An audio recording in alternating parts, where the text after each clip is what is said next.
সুপ্রিয় দর্শক আসসালামু আলাইকুম। আমি ডাক্তার রাজিবুল ইসলাম। বন্ধুরা, আজ আমি আলোচনা করব হুপিং কাশি নিয়ে। এটা একটি ড্রপলেট ইনফেকটিয়াস ডিজিজ যা হিমোফিলাস পার্টুসিস বা ব্যাসিলাস পার্টুসিস নামক জীবাণুর সংক্রমণে হয়। এর অপর নাম পার্টুসিস।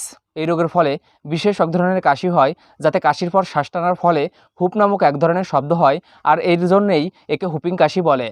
বন্ধুরা, এখন আমি বলবো হুপিং কাশির লক্ষণগুলি। রোগের শুরুতে এটাকে সাধারণ সর্দি কাশি বলে মনে হয়। হাসলে কাঁদলে কথা বললে কাশির বৃদ্ধি পায়। সাধারণত রাতেই কাশির বৃদ্ধি সবচেয়ে বেশি হয়। কাশির সময় শিশুর মুখ নীল বা লাল বর্ণ ধারণ করে। হুপিং কাশি থেকে মুক্তি পাওয়ার একটি গুরুত্বপূর্ণ ওষুধ হচ্ছে ড্রোসেরা।